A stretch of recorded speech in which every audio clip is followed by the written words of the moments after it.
Well, that was silly. Free agency? agency, goodness. Yeah, there was a lot of money spent. A lot of money spent. So what else do we do all summer? Well, We fade the Blue Jays. maybe we do. Maybe we do. Also, we check out all the other sports.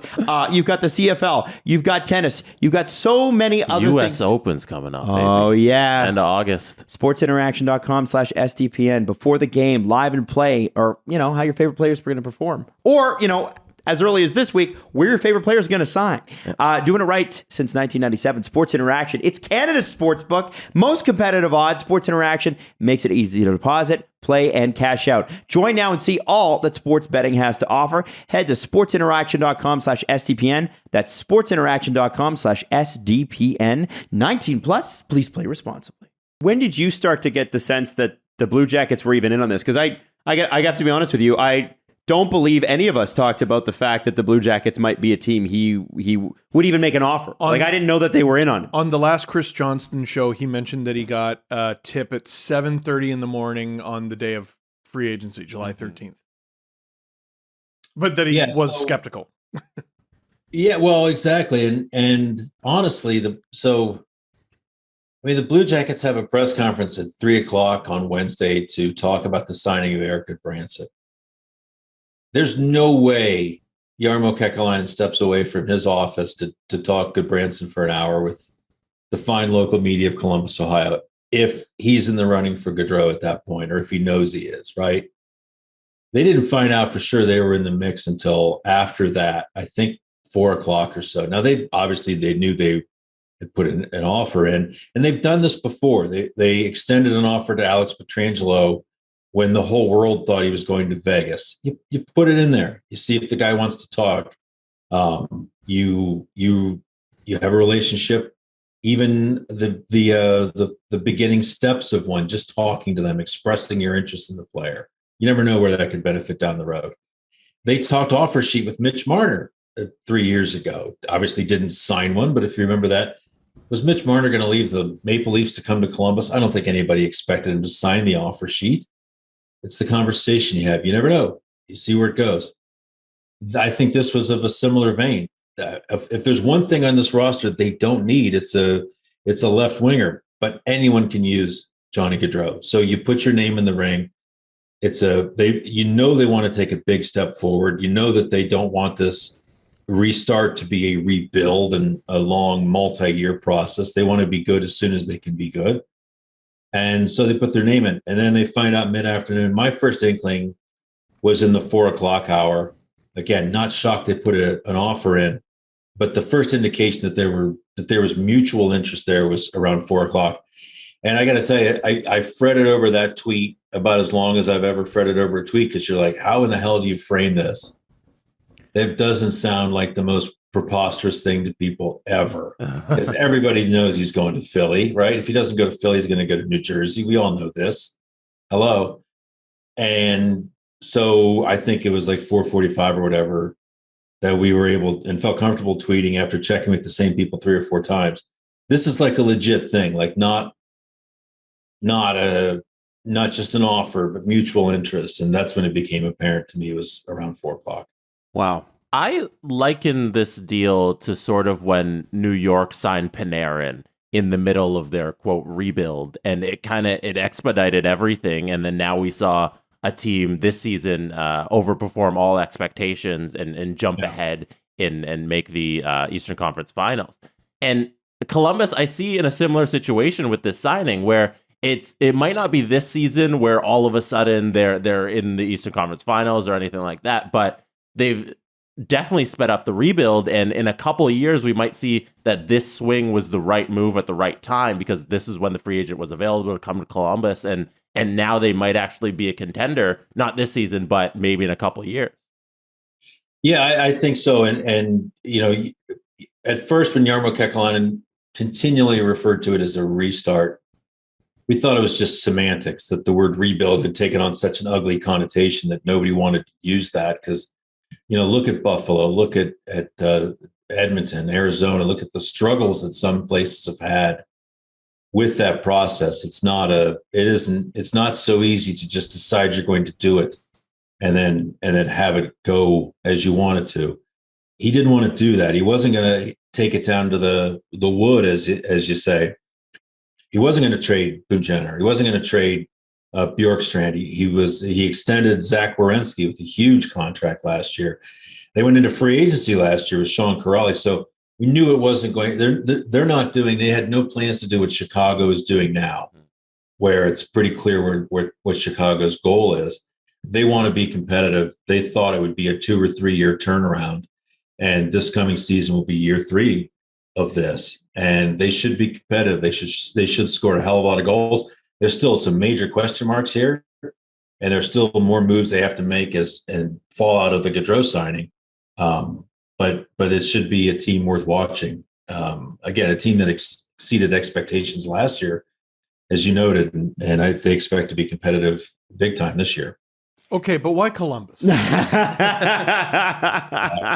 mean, I got a text. I won't tell you who it's from, but just earlier, saying, geez, I'm still not sure what happened. I still can't figure this out. I mean, it's hilarious how it's hitting with people. We're missing something was a text I just got. Like, there has to be another reason here. So and you talked about it the last time we chatted with you. Columbus is a great place to live. Yeah. And on the internet, Ohio takes a lot of shit, kind of like Florida, right? The reality is there are different reasons, but there's a lot of there's almost a meme level version of what Ohio is and what specifically, not maybe specifically Columbus. I think they're more talking about different cities, but Aaron, beyond that, Jarmo Kekalainen, his teams are always competitive. Whether they're going to make the playoffs or not, his teams are always competitive. I looked at, we ran through some of the other organizations yesterday. The Flyers, who, from our perspective at least, are a disaster.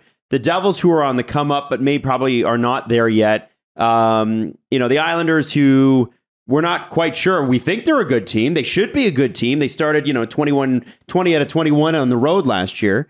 So it's kind of hard to gauge.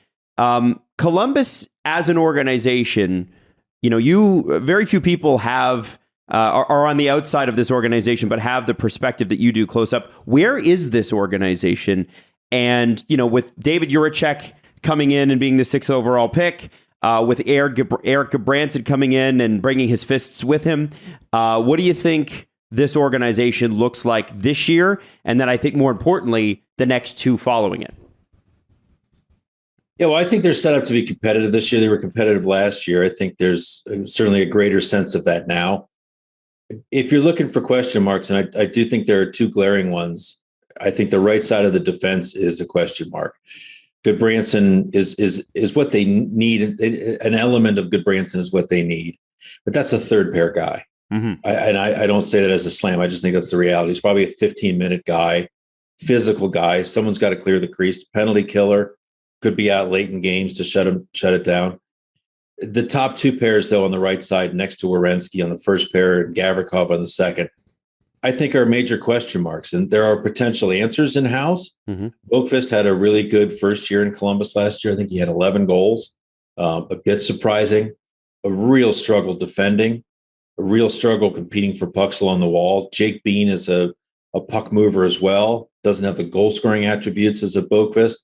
Those 2 guys have to get stronger. One of those guys is going to be on the top pair next to Werenski, probably. Last year, Andrew Peeke played there. And, kudos to him, the kid, the first full NHL season, and he's playing on the top pair for most of the second half of the season and paying a humongous price and taking some abuse for it because it's a bit above his head. But a competitive young man. I'm not sure where it all fits on the right side. There's no perfect answers, and that's a hard way to live, especially in the postseason when your defense is a little sketchy on the right side. The other big question for me is Elvis Merzlikins in goal. There's just a ton of potential. Has a superstar persona. Hasn't yet been the superstar number 1 goalie. Now, this last season was really the first time he's had a full crack at it, played a number 1 workload, if you will. And it was kind of a mixed bag. There's some emotional stuff there, of course, with this last season with the passing of his dear friend Kivlenieks. So maybe last year is a bit unsettled for various reasons. But he needs to take a step forward and really be a difference maker in net. Pieces are there for them to be very good, competitive for sure this year.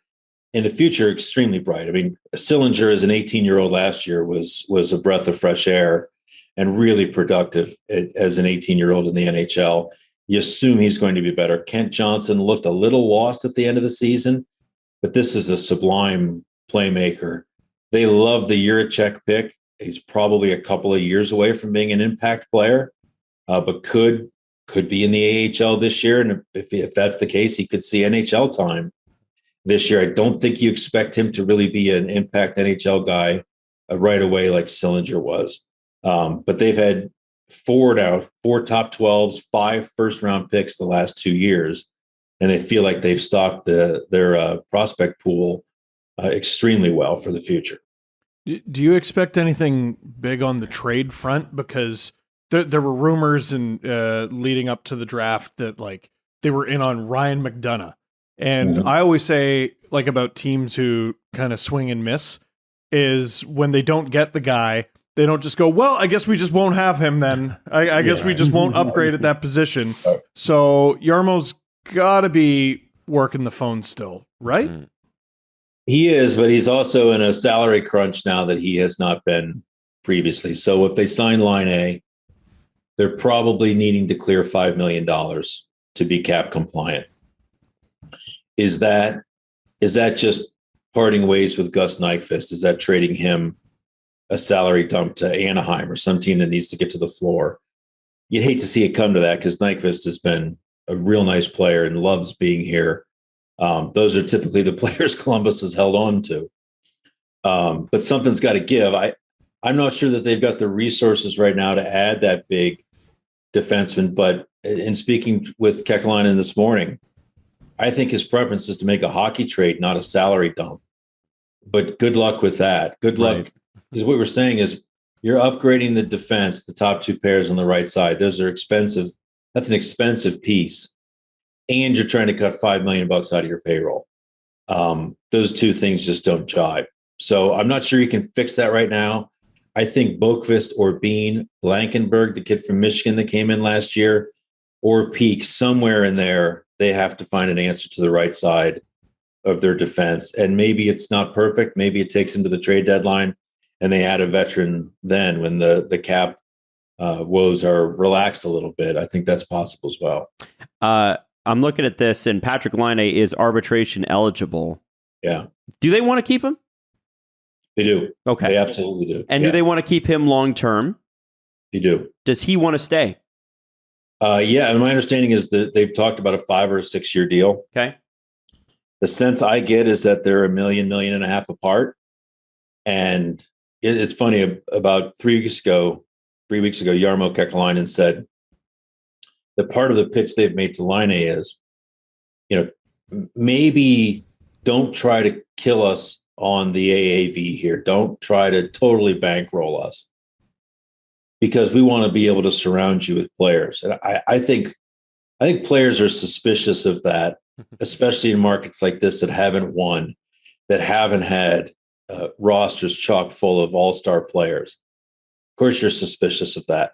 I would think the acquisition of Johnny Gaudreau may be proof positive to Laine that, okay, there's going to be some jam here. If you're Laine, I don't know that there's a better player to play with than Gaudreau, a better table setter, a guy that gives you more space in the offensive zone by the attention that he draws. This is a team that also has Jake Voracek, a great playmaker. He had 56 goals, many of them to Laine, or assists, many of them to Laine last year. It's a pretty good setup for Laine. So my indication is that the signing of Gaudreau hasn't exactly goosed the Laine negotiations forward, but I think it helps them. And maybe it's a little a part of the negotiating process that they haven't seen yet, and maybe it gets it done. Okay, and obviously, Brad Larson sort of taking over as the head coach. What's your impression of him as a head coach? Are the systems going to work with? Because what we've been used to is the Tortorella version of Blue Jackets hockey, hard defense. Everybody's blocking shots, block shots, block shots, block shots. Yell at the ref. You know, a lot of people, I think, you know, because we're all rightly focused on our own teams. Outside of Columbus, Brad Larson doesn't have like a gigantic brand name like Tortorella does. So how is this team changing with this guy as the head coach? And obviously far more offensively minded. Gaudreau and Laine alone. You just never, ever, under any circumstances, would have expected that type of player under Torts, although Laine did. What's Larson brought to this team, and where are they going in terms of style? Yeah, well, interesting to note that Laine didn't thrive under Tortorella. We were shocked. Anything but. He did with Larson, though. The last year was much better. I will say this in Torts' defense. Artemi Panarin had two of the best seasons that a Blue Jackets player has ever had under Tortorella in that system. And Tortorella absolutely loved Panarin. And the sense was that the feeling was mutual. But Larson's system certainly last year was much more offensively inclined. And part of that was they just didn't check. I think the fear of God maybe left the building a little bit when Tortorella did. But they're different on the back end too. If you take Seth Jones and David Savard out of the back end, that it's going to look different. I mean, you replace them with a couple of guys that if you stood next to, you would look down to make eye contact with them. Jake Bean, Adam Bonefish. These guys don't strike you as imposing physical specimens like Savard and Jones did. And so they couldn't defend the way that they used to, but they were much more open offensively, much more, you might say they were too loose. Look at the goals they allowed last year, more than they've ever allowed in a season before, almost 300 goals. So they may want to tighten up. They may want to bring a little bit more of the Tortorella approach to checking this year. But I also nod to the players they've got now when they have the puck. This is a team that should be pretty offensive and can afford to get into track meets where in the past that was a death sentence.